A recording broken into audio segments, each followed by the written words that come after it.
Okay, hi, I'm Mary McDonald and I'm welcoming you to the JCC chair exercise, which is something you can do from your own home. You can do it from your own balcony, like me. And I recommend having some water because you know how important it is to drink water, and this is a good opportunity to do it. So you don't need any special equipment, you just need a nice firm chair with a straight back. And I'm going to have you sitting up really tall, lifting your spine up, and just start by lifting your heels up. Really stretching your feet and your arches, maybe trying to push the balls of your feet a little bit into the ground, and just see how high you can get your heels up. And we're going to do this a few times just to get the blood going through your ankles, into your calves. You know, maybe you've been stuck at home and you've been sitting around a lot, and so let's just get things moving. We're going to go out and in with your heels. And remember to keep lifting up, lifting the chest up, sitting tall. So this is a really good time to take stock of your body and see how you're feeling, if anything's particularly stiff. Let's try going side to side. This is excellent for your coordination as well. And just getting those heels up high. And what we're doing is we're pumping all the blood and the lymphatic fluids that may have been pooling down there while we've been sitting too long, and just getting them back up out of our extremities. Okay, so let's take one knee up. You want to use your arms, it's a heavy leg, and make a circle. And maybe you've got some clicks coming out of that ankle. That is good. Just keep moving it. Motion is the lotion. Get all that synovial fluid, creating a nice juicy joint for you. Other direction. So this is just a short video, and you could do these a couple times a day, especially if you're not able to get out and move around as much as you used to. So let's take this leg out now. This leg is heavy. You want to hold on to it. If it's too heavy, you can just put it down and rest it on the front of the chair, but if you can, hold it up, try it, and we'll do some little ankle circles again. And then we're going to switch that up to a flex and point, flex and point. So we're really starting to work the calf muscle and the tibialis muscle here. And it should start to feel pretty good. And then we're going to take a moment and just do the other side, even things up. So the first is to take this leg up nice and high because you're actually stretching your glutes. Bring the knee up as high as you can. Make those circles. We're going to make this foot and leg feel as good as the other one. And other direction. So as you see, we just have a very small space here, but it's nice if you can get out onto your balcony maybe, or your porch, or your backyard, get a little sunshine. Take this leg up, that's always good to lift the spirits, get some fresh air. Flex and point, flex and point. And really pump the calf muscle here. The tibialis, go as far as you can in each direction. Okay, so let's take this leg up. Now, it may be when you put your ankle up on your knee, it doesn't look like this. Maybe it looks like this. That's okay. But what I'd like you to do is just try to work it a little bit so it can go a little bit farther than it wants to go. And you want to keep sitting up tall here and not shift over on your hip. Lift nice and tall, and just a little pressure from that hand on your knee just to open up the hip joint here. You don't want things getting tight and causing pain in your lower back. So we'll just hold this for a little bit longer. And use your breath to try to relax and release. And then we'll go to the other side. Maybe this one doesn't do it as well. That's okay. Just take a moment, take your time. You don't want to rush this.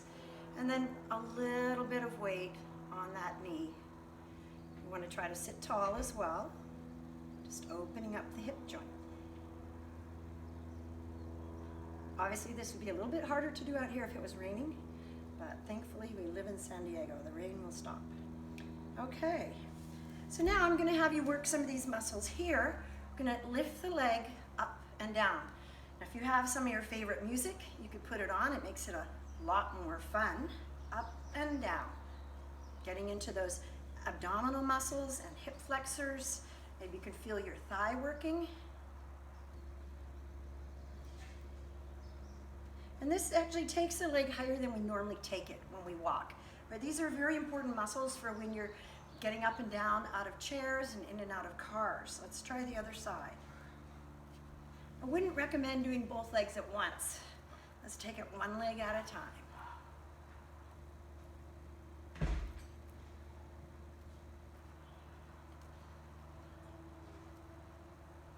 Okay, and we're gonna work the quadricep a little bit more, out and in. So if you need to hold it, fine. If you need to let it rest on the chair because it's heavy, which these legs are, fine. But you do want to try to straighten the leg out, contracting this muscle here, and bring it all the way back under your chair. So that'll help lengthen the hamstrings and the area behind your knee as well. Let's try the other side. Up and down, good. And if you need to leave it on the chair, just keep doing it. Some people, you might even have some little ankle weights you could use. That's all good stuff. But we just want to make sure you feel this muscle here contracting while you work it. So let's think about our arms for a minute. Let's breathe in and do some big arm circles. Seeing how far you can go with your range of motion. As big as they'll go. Think about moving the stiffness out of those joints. You know, a lot of us don't reach up overhead much, so this is a good time to really try to get your range of motion as far as it'll go. And then we have one arm going front, one back. Now you can always stand up and do these, and it's good to stand whenever you can because then you're working your balance and you're working your core. But you can also do these ones sitting down as well. And let's take some little arm circles out to the side. You know, and if you need to sit down, that's what your chair is there for. You might want to fight with your plants. So nice and tall, and we're not moving the wrists, we're moving right from the shoulders and other direction from the shoulders. Okay, we're gonna go around to the front and squeeze the back. Front and squeeze, that's right. So really think about your shoulder blades, bringing them in towards your spine. Opening up the front of your shoulders right here. Feel that stretch as your arms go back. So the motion is what gets those muscles loosened up a little bit so you can start to stretch them.